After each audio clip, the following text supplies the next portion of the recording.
કેમ છો મિત્રો? ચાલો તો હવે આપણે તત્વોનું વર્ગીકરણ અને ગુણધર્મોમાં આવર્તિતા ચેપ્ટરની અંદર આગળ જઈએ. હવે આપણે જોવાનું છે કે આવર્ત કોષ્ટકમાં S વિભાગના તત્વો વિશે લખશો. એટલે કે S વિભાગના તત્વો આપણે વાત કરી કે આવર્ત કોષ્ટક જે છે એની અંદર 4 વિભાગ પડે છે. પહેલો અને બીજો સમૂહ જે છે S વિભાગના તત્વો છે. 3 થી લઈ અને 12 સુધીના જે સમૂહ જે છે 3 થી અને 12 સમૂહ જે છે તે D વિભાગ છે. અને પછી 13 થી લઈ અને 18 સુધીના જે સમૂહ છે તે P વિભાગના તત્વો છે. અને પછી સૌથી નીચે જે 2 લાઈન આપેલી છે 14 તત્વોની 2 લાઈન એ F વિભાગના તત્વો જે છે.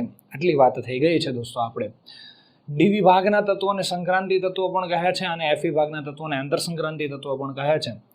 હવે આપણે એની વિગતવાર વાત જોવાની છે. S વિભાગના તત્વો એટલે શું, એની અંદર કઈ કઈ ઇન્ફોર્મેશન આવે એ બેઝિક માહિતી જોવાની છે. તો એને લોજિકલી યાદ રાખવાની છે. તો ચાલો હવે આપણે સ્ટાર્ટ કરીએ. તો S વિભાગના તત્વો પહેલા કયા કયા છે એ તમને ખ્યાલ હોવો જોઈએ. કયો કયો એનો પરિવાર છે. સમૂહ 1 અને સમૂહ 2 જે છે એના તત્વો જે છે S વિભાગના તત્વો છે. સમૂહ 1 ના તત્વો કયા છે? Li, Na, K, રબસે સસ ફરિયાદ કરી, લિથિયમ, સોડિયમ, પોટેશિયમ, રૂબેડિયમ, સીઝિયમ અને ફ્રાન્સિયમ. એના પછીની વાત કરીએ તો અહીંયા બેટા, માગે, કન્યા, સુંદર, બાફ, રડે. ખ્યાલ આવ્યો? બેરિલિયમ, મેગ્નેશિયમ, કેલ્શિયમ, સ્ટ્રોન્શિયમ, બેરિયમ અને રેડિયમ. આટલી વસ્તુ તમને જોવા મળે છે. એટલે આ જે તત્વો જે છે સમૂહ 2 ના તત્વો છે. આ સમૂહ 1 અને સમૂહ 2 ના તત્વો જે છે. ખ્યાલ આવ્યો? તો આ તત્વો જે છે કયા કયા છે એ ખાસ અને ખાસ તમને ખબર હોવી જોઈએ. તો ચાલો હવે આપણે પહેલાથી સ્ટાર્ટ કરીએ છીએ કે S વિભાગના તત્વો કોને કહેવામાં આવે છે? જેની અંદર છેલ્લો ઇલેક્ટ્રોન S કક્ષકમાં દાખલ થાય. આની લિથિયમની ઇલેક્ટ્રોન રચના લખવી હોય તો કેમ લખાય? પરમાણુ ક્રમાંક 3 છે. તો તમને ખબર છે આ રીતે જે છે 1s2 2s 1s2s 1s2 અને 2s1 છેલ્લો ઇલેક્ટ્રોન કઈ કક્ષકમાં દાખલ થયો? S માં. S વિભાગનું તત્વ કહેવાય. આપણે વાત થઈ ગઈ છે કેલ્શિયમનો પરમાણુ ક્રમાંક કેટલો છે? 20 છે. આ વાત કરી હતી આપણે, ખ્યાલ છે? આનો પરમાણુ ક્રમાંક કેટલો? 19 છે. ચાલો 19 ઇલેક્ટ્રોન ભરવા છે. 1s2 2s2 2p6 3s2 3p6. ખ્યાલ? કેટલા ઇલેક્ટ્રોન થયા? 2 ને 2 4 ને 6 10. અહીંયા સુધી 10, અહીંયા 6 ને 2 8 એટલે અહીંયા 18 અને આના પછી કઈ કક્ષક આવે? 4s1. છેલ્લો ઇલેક્ટ્રોન S કક્ષકમાં દાખલ થયો. S વિભાગનું તત્વ. જે તત્વનો છેલ્લો ઇલેક્ટ્રોન S કક્ષકમાં દાખલ થાય તેને S વિભાગનું કહેવાય. આમાં બધાની આમાં ઇલેક્ટ્રોન રચના તમે લખો, આની ઇલેક્ટ્રોન રચના લખો તો છેલ્લો ઇલેક્ટ્રોન S કક્ષકમાં જતો હશે. ખ્યાલ આવ્યો તમને? એટલે છેલ્લો ઇલેક્ટ્રોન S કક્ષકમાં દાખલ થાય છે. એટલે જે તત્વનો છેલ્લો ઇલેક્ટ્રોન S કક્ષકમાં દાખલ થાય તેને S વિભાગનું તત્વ કહે છે. જે તત્વનો છેલ્લો ઇલેક્ટ્રોન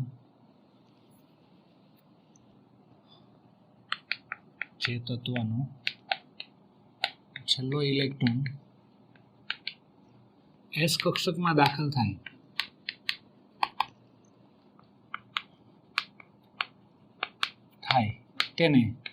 તેને S વિભાગનું તત્વ કહે છે.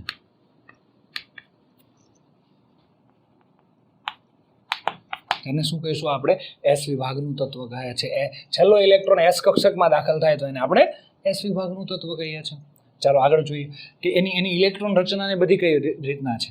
ચાલો આની ઇલેક્ટ્રોન રચનાની વાત કરીએ તો આની ઇલેક્ટ્રોન રચના તમને ખબર છે. આ આવર્ત 2 છે એટલે આની 2s1 હશે, આની 2s2, આની 3s1, આની 3s2. છેલ્લી ઇલેક્ટ્રોન રચના વાત કરીએ તો આની 4s1. ચોથો આવર્ત આ બીજો, આ ત્રીજો, ચોથો આની 4s2, આની 5s1 5s2, 6s1 6s2, 7s1 7s2. સામાન્ય ઇલેક્ટ્રોન રચના શું થશે? ચાલો જુઓ જરાક. આ જે છે આની સામાન્ય ઇલેક્ટ્રોન રચના શું થશે? ns1 અને આની ns2. એને જ બદલાય ને મુખ્ય ક્વોન્ટમમાં કે એમાં બધામાં એક જ ઇલેક્ટ્રોન છે બાહ્યતમ કક્ષામાં, છેલ્લી કક્ષા 12ની કક્ષામાં. ખ્યાલ આવ્યો? એક આમાં 12ની કક્ષામાં કેટલા છે? 2 છે. મુખ્ય ક્વોન્ટમમાં બદલાય 2 3 4 5 6 7. ખ્યાલ આવ્યો? એટલે તમે કહી શકો આ સમૂહ 1 ના તત્વ છે ને એને આલ્કલી ધાતુ કહે છે, અને આલ્કલાઇન અર્ધ ધાતુ તત્વો કહે છે. એટલે કે સમૂહ 1 ના તત્વો જે છે, સમૂહ 1 ના તત્વો એટલે કે આલ્કલી ધાતુ તત્વો સામાન્ય ઇલેક્ટ્રોન રચના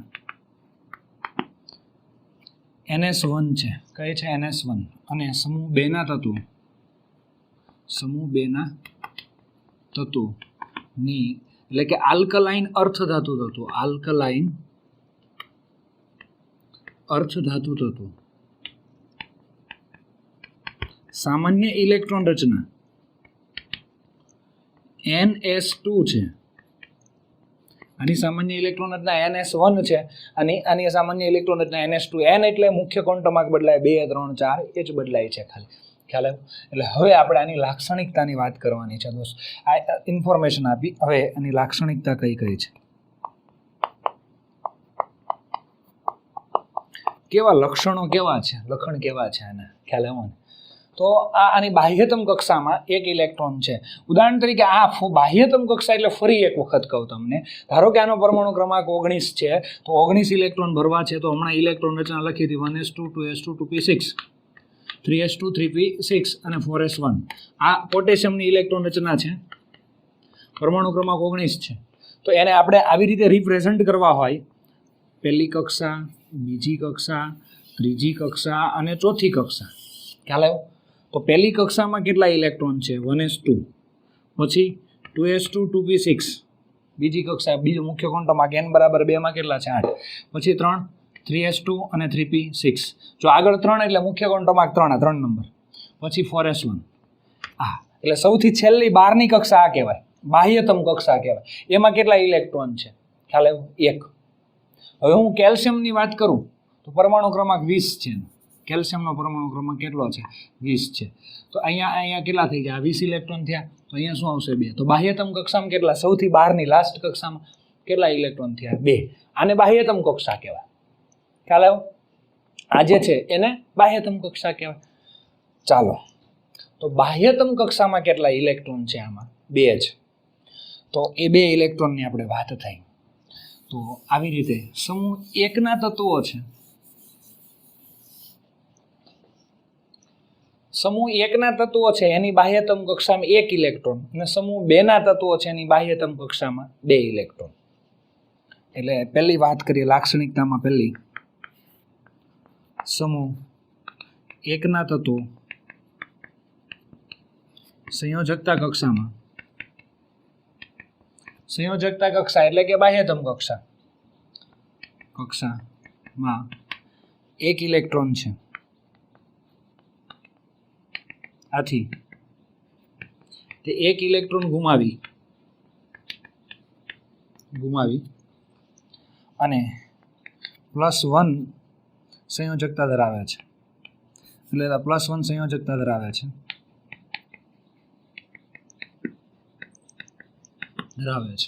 એટલે 1 ઇલેક્ટ્રોન ગુમાવે તો નિષ્ક્રિય તત્વ જેવી ઇલેક્ટ્રોન રચના થઈ જાય. ધારી લો કે આ જે છે આપણે આની જ વાત કરી હતી, પોટેશિયમ 1s2 2s2 2p6, પછી 3s2 3p6. આ કોની ઇલેક્ટ્રોન રચના થઈ 18 પરમાણુ ક્રમાંક, એટલે આર્ગોન નિષ્ક્રિય તો ખબર છે. અને પછી 1 ઇલેક્ટ્રોન શેમાં આવ્યો 4s1, 1 ઇલેક્ટ્રોન ખાલી ગુમાવી દે, ખ્યાલ આવ્યો? પોટેશિયમ જે છે, આ પોટેશિયમની વાત કરી, 1 ઇલેક્ટ્રોન ગુમાવે એટલે +1 બને. તો 1 ઇલેક્ટ્રોન ગુમાવી દે તો આ ડિલીટ થઈ ગયો. તો કોના જેવી ઇલેક્ટ્રોન રચના થઈ, આર્ગોન જેવી, નિષ્ક્રિય વાયુ જેવી. એટલે કોઈ પણ તત્વ છે ને નિષ્ક્રિય વાયુ જેવો બનવા પ્રયત્ન કરે છે. સારું, નિષ્ક્રિય એટલે કોઈ પ્રક્રિયા કરે નહીં. એટલે જો કાંઈ ઇલેક્ટ્રોન ગુમાવશે ને કાંઈ ઇલેક્ટ્રોન મેળવશે, એની જો કે ડિટેલમાં વાતો હજી કરવાની છે, કેટલા ઇલેક્ટ્રોન ગુમાવે, કેટલા મેળવે, અને એ આવર્ત કોષ્ટક પરથી જ થશે બધી વાતો. પણ અત્યારે હું ટૂંકમાં તમને એમ કહીશ કે નિષ્ક્રિય જેવું રચના બનાવવા માટે બાહ્યતમ કક્ષામાં 1 હતો તો 1 ગુમાવે છે, અને જો 2 હોય તો 2 ગુમાવે. કેલ્શિયમ છે તો એની ઇલેક્ટ્રોન રચના શું હોય 4s2, તો નિષ્ક્રિય જેવું બનવા માટે કેટલા ગુમાવવા પડે 2, એટલે એની સંયોજકતા +2 કહી શકો છો, ખ્યાલ આવ્યો? 2 ગુમાવે તો નિષ્ક્રિય જેવું બની જાય છે. ચાલો, એટલે આ એની +2 સંયોજકતા ધરાવે છે. અને વાત નંબર 2, સમૂહ 2 ના તત્વો, સમૂહ 2 ના તત્વો, આખું નથી લખતો, જગ્યા ઓછી છે. સમૂહ 2 ના તત્વો 2 ઇલેક્ટ્રોન ગુમાવી અને +2 સંયોજકતા દર્શાવે છે. આટલું આખું લખજો, +2 સંયોજકતા દર્શાવે છે. એટલે આ +1 સંયોજકતા દર્શાવે છે અને આ +2 સંયોજકતા. એટલે વળી કે લિથિયમ હોય ને, તમને યાદ હશે, જો આ લિથિયમ હોય ને તો આમ લખાય Li+, આ +1 છે. Na હોય ને તો Na પ્લસ, K હોય તો K પ્લસ, ખ્યાલ આવ્યો? RB હોય તો RB પ્લસ, આવું લખાય. આ તમને તમારા ઓળખીતા હોય ને એને હું તમને કહું. જો તમે કોને ઓળખીતા કયા કયા છે? KCl ઓળખો છો? KCl, K પ્લસ ને Cl માઇનસ. તો K નો ઓક્સિડેશન અંક કેટલો છે? +1. Cl નો કેટલો છે? -1 છે. એટલે આની સંયોજકતા +1 છે, આની -1 છે. NaCl આવું આવે છે, યાદ છે તમને? NaCl, Na પ્લસ અને Cl માઇનસ. તો સોડિયમની સંયોજકતા કેટલી છે? +1. એટલે સોડિયમ જે છે એક ઇલેક્ટ્રોન ગુમાવશે તો એ નિષ્ક્રિય જેવો થઈ જશે. આ બધા એક એક ગુમાવે છે, ખ્યાલ આવ્યો? એટલે હા, સોડિયમ 2 ઇલેક્ટ્રોન નહીં ગુમાવે, આવું તમે ક્યાંય નહીં જોયું હોય, ખ્યાલ આવ્યો? એટલે આવું બધું લોજિક ક્લિયર થતું જશે ને પછી તમને વધારે મજા આવશે. NaCl માં કેમ આવું NaCl2 ન લખ્યું? હવે ખબર પડી તમને. કેમ કે સોડિયમ જે છે સમૂહ 1 નું તત્વ છે, એ 1 ઇલેક્ટ્રોન ગુમાવે છે, 1 ઇલેક્ટ્રોન ગુમાવવાની ક્ષમતા છે, એટલે નિષ્ક્રિય થઈ જાય, એટલે એક Na પ્લસ અને Cl માઇનસ આવે છે, ખ્યાલ આવ્યો? એટલે આવી બધી બાબતો જે છે એ અગત્યની છે. પછી હું ઉદાહરણ તરીકે આની વાત કરું તો Mg, એ 2 ઇલેક્ટ્રોન ગુમાવે એટલે મોસ્ટ ઓફ MgCl2 આવે, આવું તમે જોયેલું હશે. CaCl2 કેલ્શિયમ ક્લોરાઇડ, આમાં Mg નો ઓક્સિડેશન અંક કેટલો થયો? +2 અને 2Cl માઇનસ. કેમ +2 છે? સમૂહ 2 નું તત્વ છે, ખ્યાલ આવ્યો? CaCl2, Ca+2 આવે, ખબર છે ને તમને? અને 2Cl માઇનસ, આવી રીતે થશે. એટલે કેલ્શિયમ કેમ 2 ઇલેક્ટ્રોન ગુમાવ્યા? આવું નહીં આવે. CaCl નહીં આવે, 1 નહીં ગુમાવે, 2 ગુમાવશે તો નિષ્ક્રિય જેવો થાય. કેમ કે બાહ્યતમ કક્ષામાં કેટલા છે? 2 છે. એટલે આવા લોજિક છે, એટલે તમને ખબર પડી કે CaCl2 આવે, CaCl આવે નહીં. એટલે આવું ધીમે ધીમે તમારું નોલેજ વધતું જશે, એટલે તમને આમ બધું પાક્કું થતું જાય, ખ્યાલ આવ્યો કે નહીં? એટલે આ રીતે જે છે આની આ બધાની સંયોજકતા +1 છે, આ બધાની સંયોજકતા +2 છે, ખ્યાલ આવ્યો? એટલે આવું જરાક સમજીને પ્રિપેરેશન આપણે કરવાની છે.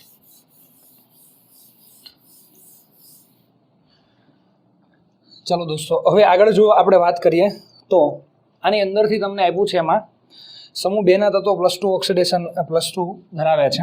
હવે નેક્સ્ટ કે પ્રતિક્રિયાત્મકતા. આમ નીચે જઈએ ને તેમ ધાત્વીય લક્ષણ વધે છે. ઓકે, સમૂહ 1 અને 2 ની અંદર આ S વિભાગના તત્વોના તત્વો જે છે એની અંદર ઉપરથી ક્યાં જાઓ? નીચે તરફ જાઓ. ઉપરથી નીચે તરફ જાઓ. ઉપરથી નીચે તરફ જઈએ છે તેમ ધાત્વીય લક્ષણ વધે છે. ધાત્વીય લક્ષણ વધે છે. ધાત્વીય લક્ષણ એટલે આ સોડિયમ ધાતુ છે, આ પોટેશિયમ ધાતુ છે, પણ ધાતુનું લક્ષણ આના કરતાં આ ધાત્વીય લક્ષણ વધારે, આના કરતાં આનું ધાત્વીય લક્ષણ વધારે. કેલ્શિયમ એ ધાતુ છે, મેગ્નેશિયમ એ ધાતુ છે, પણ મેગ્નેશિયમ કરતાં કેલ્શિયમનું ધાત્વીય લક્ષણ વધારે છે. એટલે ધાત્વીય લક્ષણ અને બીજું પ્રતિક્રિયાત્મકતા, આ બે વસ્તુ જે છે ને, ધાત્વીય લક્ષણ અને પ્રતિક્રિયાત્મકતા, આ બંને વસ્તુ વધે છે. ખ્યાલ આવ્યો? ધાત્વીય લક્ષણ અને પ્રતિક્રિયાત્મકતા બંનેમાં શું થાય છે? નીચે જઈએ છે તેમ વધારો થાય છે. ચાલો નેક્સ્ટ આગળ જો વાત કરીએ તો જો બરાબર ધ્યાન રાખજો. ધાત્વીય લક્ષણ, હા, પ્રતિક્રિયાત્મકતા કદાચ હજી તમને ખબર નહીં હોય. પ્રતિક્રિયાત્મકતા એટલે પ્રક્રિયા કરવાની ક્ષમતા, રાસાયણિક પ્રક્રિયા કરવાની ક્ષમતા કોની વધારે છે તે. ખ્યાલ આવ્યો? રાસાયણિક પ્રતિક્રિયાત્મકતા એટલે કે જે સોડિયમ જે છે ને જલ્દી પ્રક્રિયા કરશે, એના કરતાં જલ્દી કોણ પ્રક્રિયા કરશે? પોટેશિયમ. એના કરતાં જલ્દી કોણ? રૂબેડિયમ. એના કરતાં જલ્દી સિઝિયમ. આ ફ્રાન્સિયમ ને આ તો રેડિયો સક્રિય છે, એટલે એની રાસાયણિક પ્રક્રિયા ન હોય. ખ્યાલ? એટલે આ પ્રતિક્રિયાત્મકતા વધે, જલ્દી પ્રક્રિયા કરવાની ક્ષમતા, જલ્દી પ્રક્રિયક્ષણ કરી લેશે, એટલે આને પ્રતિક્રિયાત્મકતા કહેવામાં આવે છે. અને બીજી એક લાસ્ટ વાત કે આ બધા આયનીય સંયોજન છે. આયનીય, સહસંયોજક, એ ખ્યાલ આવ્યો? વાંડરવાલ આકર્ષણ બળ, આ બધું આપણે ભણવાનું છે. એટલે અમુક જે પોર્શન છે ને અત્યારે ભણવાના બાકી છે તે આપ્યા છે, એટલે એ તમે અત્યારે યાદ રાખજો. જે છે આ આયનીય સંયોજન છે, આ બધા આયનીય છે. લિથિયમ અને બેરિલિયમ સિવાય, લિથિયમ અને બેરિલિયમ સિવાય બધા જ તત્વો આયનીય સંયોજન બનાવે છે. આયનીય સંયોજનો બનાવે છે. ખ્યાલ આવ્યો? એટલે આટલી વસ્તુ તમારે યાદ રાખવાની છે. હવે પ્રતિક્રિયાત્મકતા જે છે એ તમને આપી છે, તો એની આપણે વાત કરશું. તો એ શું છે? કે રાસાયણિક પ્રક્રિયા કરવાની ક્ષમતા. ચાલો મિત્રો, તો હવે આપણે જોઈએ આવર્ત કોષ્ટકમાં પી વિભાગના તત્વો વિશે સમજાવો આવું કીધું છે તમને. તો પેલા પી વિભાગના તત્વો કયા છે ફટાફટ એને જરાક લખી નાખીએ. તમને ખબર છે સમૂહ 13, 14, 15, 16, 17 અને 18 આ તત્વો કયા કયા છે તો એની વાત કરીએ તો બટાટા, આલુ, ગાજર, ઈન, થેલા. ખ્યાલ આવ્યો? આ છેલ્લા જે છે નવું સંશોધન એને જ લખવાનું તમારે. કા, સી, જ, ટી, લે. ખ્યાલ આવ્યો? ત્યારબાદ નેપાળ, પાકિસ્તાન, ઓસ્ટ્રેલિયા, સબ, ભિખારી. બધા તત્વોના નામ આવડે છે ને તમને? Nitrogen, phosphorus, arsenic, antimony, bismuth. આ લેડ છે, આ ટીન છે. 16 ઓસલ્લો, સિલાનેટે ટેમ્પોમ કેમ્બેસાડી, fluorine, chlorine, bromine, iodine, astatine. Hello. ત્યારબાદ આવશે હિના, નીના, ઓરકરીના. ઝેરોક્સને રંગીન કરવા માટે ગઈ. હેલો. એટલે આ રીતે જે છે પી વિભાગના તત્વો જે છે એની આપણે વાત કરી છે. પી વિભાગના તત્વો કોને કહેવાય? જે તત્વોમાં છેલ્લો ઇલેક્ટ્રોન પી કક્ષકમાં દાખલ થાય. આની પહેલા પણ આપણે વાત થઈ ગઈ. જે તત્વોમાં છેલ્લો ઇલેક્ટ્રોન એસ કક્ષકમાં દાખલ થાય, એસ વિભાગનું તત્વ. જે તત્વોમાં છેલ્લો ઇલેક્ટ્રોન પી કક્ષકમાં દાખલ થાય તેને પી વિભાગનું તત્વ કહીશું. જે તત્વમાં છેલ્લો ઇલેક્ટ્રોન પી કક્ષકમાં દાખલ થાય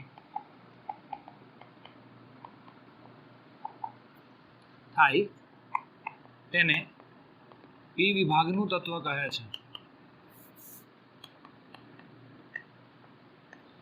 ઓકે, ખ્યાલ આવ્યો તમને? નાઇટ્રોજન છે તો છેલ્લો ઇલેક્ટ્રોન પી કક્ષકમાં દાખલ થતો રહેશે. ઉદાહરણ તરીકે નાઇટ્રોજન પરમાણુ ક્રમાંક 7 તો 1s2 2s2 કેટલા 7 ઇલેક્ટ્રોન ને 4 અને અહીંયા 3 7 છેલ્લો ઇલેક્ટ્રોન પી કક્ષકમાં દાખલ થયો. પી વિભાગનું તત્વ. ખ્યાલ આવ્યો? એટલે જે છે આ રીતે જોવા મળે છે ઇલેક્ટ્રોન રચના અને બધી વસ્તુ કે છેલ્લો ઇલેક્ટ્રોન પી કક્ષકમાં દાખલ થાય તો પી વિભાગના તત્વો કહે છે. સામાન્ય ઇલેક્ટ્રોન રચના પણ ખબર છે તમને. આની સામાન્ય ઇલેક્ટ્રોન રચના NS2 NP1. આની સામાન્ય ઇલેક્ટ્રોન રચના NS2 NP2 NS2 NP3. અહીંયા છેલ્લે આવે છે NS2 NP6. એટલે આની સામાન્ય ઇલેક્ટ્રોન રચના NS2 NP1 થી NS2 NP2 છે. સામાન્ય ઇલેક્ટ્રોન જોજો બધું જોઈને લખવાનું છે. ખ્યાલ આવ્યો? એટલે તમને એમ થાય ઓહ આટલું બધું કેમ યાદ રાખવું, પણ લોજિકલ છે. અને હા, આની અંદર બેઠું ડીટો ટુ ડીટો યાદ રાખવું જરૂરી નથી, પણ કોન્સેપ્ટ બધા યાદ રાખવાના. તમને ખ્યાલ આવે છે ને? આરામથી આવું યાદ રહી જ જાય. અને સામાન્ય ઇલેક્ટ્રોન રચના ભાઈ આટલી છે. ઓકે, તો હવે પછી એક વાત કરવાની છે. ઉમદા વાયુ સમૂહ 18 ના તત્વો ઉમદા વાયુ છે એની વાત કરવાની છે. ચાલો તો વાત કરવાની છે ઉમદા વાયુઓ. ચાલો, ઉમદા વાયુ કોને કહેવાય? સમૂહ 18 ના તત્વોને ઉમદા વાયુ કહે છે. નિષ્ક્રિય વાયુ કહે છે.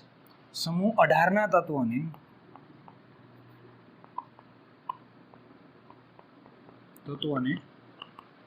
ઉમદા વાયુ અથવા નિષ્ક્રિય સમૂહ કહે છે.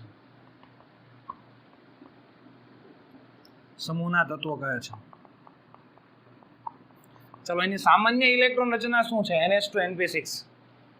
એની સામાન્ય ઇલેક્ટ્રોન રચના NS2 NP6. જો બાહ્યતમ કક્ષામાં ઇલેક્ટ્રોન બધા ભરાયેલા છે. બધા ભરાયેલા એટલે તમને ખબર છે, જો ઉદાહરણ તરીકે હું વાત કરીશ કે નિયન ઇલેક્ટ્રોન રચના લખું. પરમાણુ ક્રમાંક 10 છે. જોજો બરાબર 10 છે. 1s2 2s2 2p6. પી કક્ષકની મેક્સિમમ કેપેસિટી કેટલી છે? મેક્સિમમ કેપેસિટી 6 ઇલેક્ટ્રોન ભરવાની છે. અને આ કક્ષક આખી ભરાઈ ગઈ છે તો પૂર્ણ થઈ ગઈ છે. કક્ષક પૂર્ણ થઈ ગઈ. જે કક્ષક પૂર્ણ થઈ ગઈ હોય ને તો એને શાંતિ થઈ જાય છે. એટલે શાંતિ એટલે કે એ ઇલેક્ટ્રોન મેળવશે નહીં અને ગુમાવશે નહીં. હા, જો આટલું છે એટલે નિષ્ક્રિય તત્વ કહેવાય. પછી જો હું તમને એમ કહીશ કે 11 નંબરનું તત્વ સોડિયમ છે, એની ઇલેક્ટ્રોન રચના 1s2 2s2 2p6 3s1 લખું તો આ નિષ્ક્રિય વાયુની ઇલેક્ટ્રોન રચના છે. તો આમાં એક ઇલેક્ટ્રોન વધી ગયો છે તો એ ગુમાવવા ટ્રાય કરશે. ખબર પડી? આનાથી બેક આવીએ, આનો પરમાણુ ક્રમાંક કેટલો છે? 10 છે. 9 નંબર લઈએ ફ્લોરિન. ઇલેક્ટ્રોન હતા 1s2 2s2 2p, 9 ઇલેક્ટ્રોન અહીંયા આવશે 5. તો આમાં એક ઇલેક્ટ્રોન ઘટે છે, તો આ નિષ્ક્રિય જેવો થઈ જાય, તો એ મેળવશે એક ઇલેક્ટ્રોન. ફ્લોરિન છે ને એક ઇલેક્ટ્રોન મેળવશે એટલે F- બને. મેળવો, ગામમાંથી બૂચ માર્યો, ખ્યાલ આવ્યો ને તમને? એટલે આ મેળવે છે, નિષ્ક્રિય જેવો બનશે. અને સોડિયમ એક ઇલેક્ટ્રોન ગુમાવી અને નિષ્ક્રિય જેવો બનશે. ગુમાવે એટલે પ્લસ. ખ્યાલ આવ્યો? સમજાણું? એવું જ કહે ને, પણ ખ્યાલ આવ્યો ને? સમજાયું તમને? તો આ રીતે જે છે એને પ્લસ એક ઇલેક્ટ્રોન ગુમાવે છે અને આ જે છે એક ઇલેક્ટ્રોન મેળવે. બધા નિષ્ક્રિય જેવા બનવા ટ્રાય કરે કે આ જે ઇલેક્ટ્રોન રચના પૂર્ણ હોય તે નિષ્ક્રિય હોય, એટલે ઇલેક્ટ્રોન મેળવે નહીં અને ઇલેક્ટ્રોન ગુમાવે પણ નહીં. એટલે આ યાદ રાખજો ખાસ. નિષ્ક્રિય તત્વો છે, ઇલેક્ટ્રોન મેળવશે નહીં, મેળવવાની જરૂર નથી, ગુમાવવાની જરૂર નથી. જો મેળવે નહીં અને ગુમાવે નહીં તો બીજા સાથે પ્રક્રિયા ન કરે, પ્રક્રિયા ન કરે તો નિષ્ક્રિય કહેવાય. એટલે આ બધા નિષ્ક્રિય છે, પ્રક્રિયા કરે નહીં. ખ્યાલ આવ્યો? એટલે આ તમારે ધ્યાન રાખવાનું છે. તો તમે અહીંયા લખી શકો સમૂહ 18 ના તત્વો જે છે, તત્વોની બાહ્યતમ કક્ષક પૂર્ણ ભરાયેલી હોય છે, પૂરી ભરાયેલી હોય છે. આથી તે ઇલેક્ટ્રોન મેળવશે પણ નહીં અને ગુમાવશે પણ નહીં. આથી તે ઇલેક્ટ્રોન મેળવે કે ગુમાવે નહીં, મેળવે નહીં અને ગુમાવે પણ નહીં. આથી રાસાયણિક પ્રતિક્રિયાત્મકતા ઓછી નથી એમ કહીએ તો. રાસાયણિક પ્રતિક્રિયાત્મકતા એટલે બીજા સાથે પ્રક્રિયા કરે. ક્યારે પ્રક્રિયા કરે? ઇલેક્ટ્રોન મેળવે અથવા ગુમાવે. તો આમાં તો આ કાંઈ નહીં કરે. એટલે આ નિયમના સંયોજનો હશે જ નહીં. ખ્યાલ આવ્યો તમને? એટલે મેળવે અને ગુમાવે નહીં. આથી તે રાસાયણિક રીતે નિષ્ક્રિય હોય છે. રાસાયણિક રીતે કેવા હોય છે? નિષ્ક્રિય હોય છે. હજી એવું લખી શકો એને ઇલેક્ટ્રોન મેળવવાની કે ગુમાવવાની જરૂર નથી. એટલે ઇલેક્ટ્રોન મેળવશે નહીં અને ગુમાવશે નહીં, એટલે રાસાયણિક રીતે કેવા હોય છે? નિષ્ક્રિય હોય છે. એટલે આ ઊંડા વાયુની વાત કરી લીધી દોસ્તો. હવે આપણે વાત કરશું હેલોજન સમૂહની. ચાલો હેલોજન સમૂહના તત્વોની વાત કરી લઈએ. એમાં પણ બધું જોઈને તમારે લખવાનું છે. હેલોજન સમૂહના તત્વો.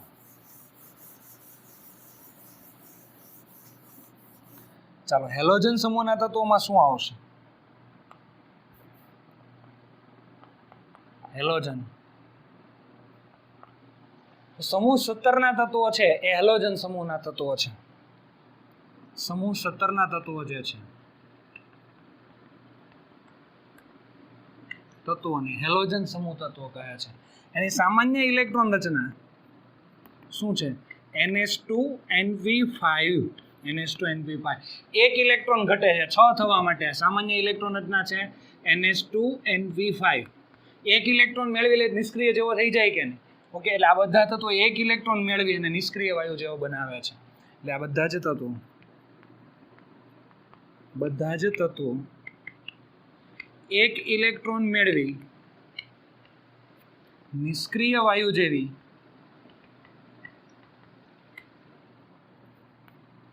ઇલેક્ટ્રોન રચના પ્રાપ્ત કરે છે.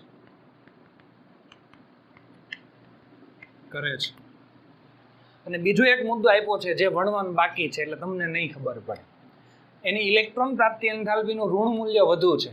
એ લખવું હોય તો લખી નાખજો. ઇલેક્ટ્રોન પ્રાપ્તિ એન્થાલ્પીનું ઋણ મૂલ્ય વધુ છે. જોકે એમાં હજી ખબર ના પડે, એ ટોપિક જ આખો ભણવાનો બાકી. ચેપ્ટર પૂરું થવા આવશે ને ત્યારે આવશે. એટલે અત્યારે લખી રાખવાનું કે ઇલેક્ટ્રોન પ્રાપ્તિ એન્થાલ્પીનું ઋણ મૂલ્ય વધારે છે. ખ્યાલ આવ્યો? પણ એ હજી ભણશું ત્યારે બાકી ખબર પડી જશે તમને. કયા કયા તત્વો છે તે લખવાના: ફ્લોરિન, ક્લોરિન, બ્રોમિન અને આયોડિન. એટલે અહીંયા લખી દેવાના છે. આ મુદ્દો ભણવાનો બાકી છે તે. અને ફ્લોરિન, બ્રોમિન અને આયોડિન એક એને હેલોજન તત્વો કહે છે. આ કેમ ન કહેવાય? એસ્ટેટિન છે, આ રેડિયો સક્રિય છે, એટલે કોઈ રાસાયણિક પ્રક્રિયા હોય નહીં. હોય તો બહુ ઓછી હોય, એટલે એને આપણે નથી લેતા ગણતરીમાં. ખ્યાલ આવ્યો? આ રીતે થશે. હવે સમૂહ 16 ના તત્વોની વાત કરવાની છે.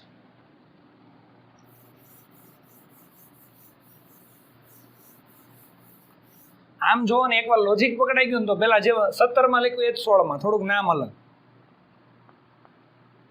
સમૂહ 16 એને ચાલકોજન સમૂહ કહે છે. સમૂહ ચાલકોજન સમૂહના તત્વો. ચાલો સામાન્ય ઇલેક્ટ્રોન રચના પહેલા લખી દઈએ. સામાન્ય ઇલેક્ટ્રોન રચના NH2 Np4 4 છે એટલે NH2 Np4 એટલે 2 ઇલેક્ટ્રોન મેળવે તો નિષ્ક્રિય જેવા થાય ને, તો તમારે લખવાનું તે 2 ઇલેક્ટ્રોન મેળવી નિષ્ક્રિય વાયુ જેવી ઇલેક્ટ્રોન રચના પ્રાપ્ત કરે છે.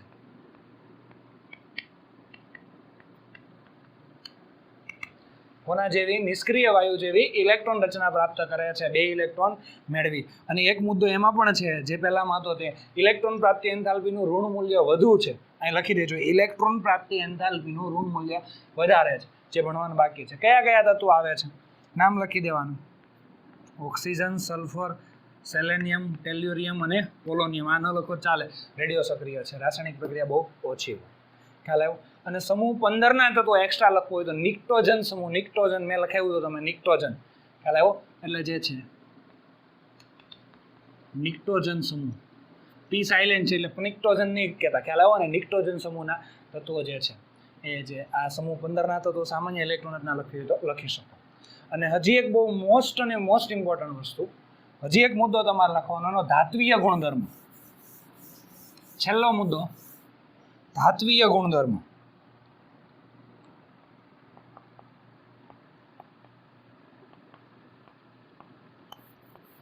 ચાલો ધાત્વીય ગુણધર્મ જે છે એની હું વાત કરીશ. તો કયા કયા ધાતુ છે, અધાતુ ને અર્ધ ધાતુ.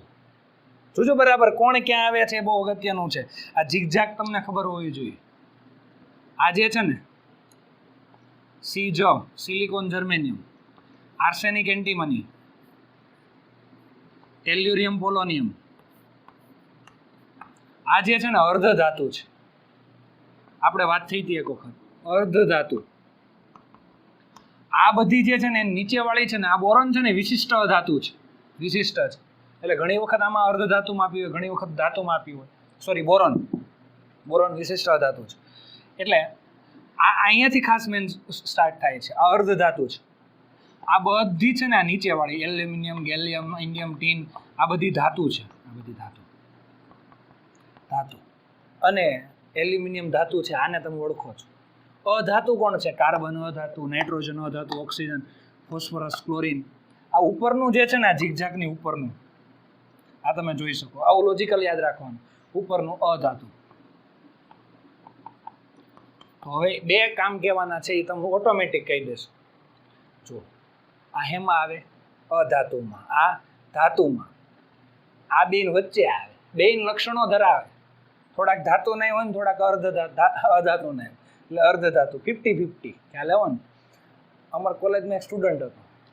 એ સ્ટુડન્ટ જે છે ને એ ખાસ જોજો બરાબર, એ છે ને આમ થોડોક સિંગલ બોડી, સલમાન ખાન જેવા ટી શર્ટ પહેરે. અહીંથી ન હોય ને આમ બાય જ ન હોય. ખ્યાલ આવ્યો ને? એવા ટી શર્ટ પહેરે. હા, બોડી સિંગલ બોડી એકદમ.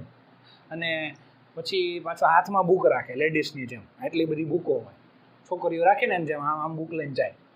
અને પછી આનો બહુ જ પેલી બેગ રાખે. બેગ પાછળ અહીંથી આમ લટકતી હોય બેગ, અને બેગ પાછળ ખાલી હોય આખી. બુક બધી હાથમાં હોય. ને થોડું ઇંગ્લિશ બોલે.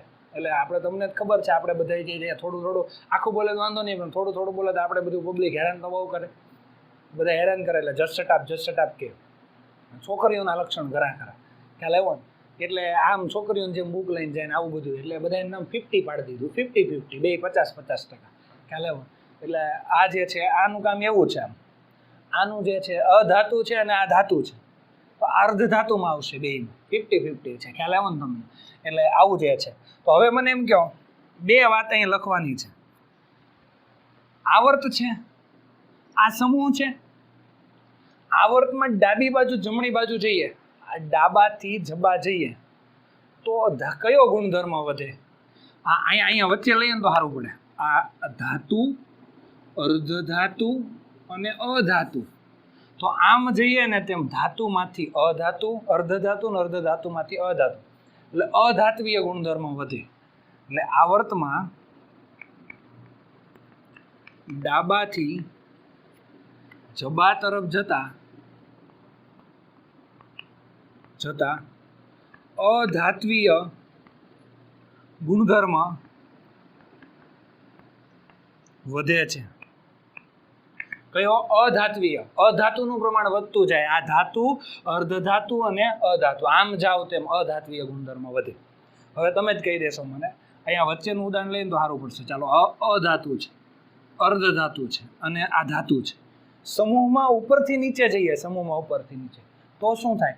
અધાતુ, અર્ધધાતુ અને ધાતુ, તો ધાત્વીય ગુણધર્મ વધે. સમૂહમાં ઉપરથી નીચે તરફ જતા ઉપરથી નીચે તરફ જતા ધાત્વીય ગુણધર્મ વધે છે. એટલે આવા લોજિકલ વાત યાદ રાખવાની છે. એમસીક્યુમાં આવું બધું પૂછવાના છે. સમૂહમાં ઉપરથી નીચે જાવ તેમ ધાત્વીય ગુણધર્મ વધે કે અધાત્વીય? તો સિમ્પલ વિચારવાનું, ઉપરવાળા અધાતુ હતા, વચ્ચે અર્ધધાતુ, પછી ધાતુ, તો ધાત્વીય ગુણધર્મ વધે છે. આવું મસ્ત રીતે યાદ રાખો તમે, આરામથી યાદ રહી જશે. આમ જાવ તેમ અધાત્વીય ગુણધર્મ, કેમ? ધાતુ, અર્ધધાતુ, અધાતુ, અધાત્વીય ગુણ વધે. આવા એમસીક્યુ લક્ષી વધારે પ્રિપેરેશન કરો તો તમને વધારે મજા આવશે. એટલે આખી થિયરી ગોખવાની બહુ જરૂર નથી તમારે. આવું લોજિક યાદ આવે. સામાન્ય ઇલેક્ટ્રોન છે ને ભાઈ, આની એટલે સીધી આવી NH2NP6, સમૂહ 15, તો 15 એટલે 12ની કક્ષામાં 5, એટલે ટોટલ 5 કરવાના. ટોટલ 5 એટલે શું થાય? NH2NP3, ટોટલ 5 થઈ ગયા ને? એટલે આવી રીતે લોજિકલ યાદ રાખો છો તો તમને વાંધો આવશે નહીં. એટલે આમાંથી બધા MCQ પૂછી શકે છે અને આપણે આવી સમજી અને તૈયારી કરવાની છે. એટલે લોંગ સમય ચાલશે અને તમને ભણવાની પણ મજા આવશે. ચાલો, થેન્ક યુ.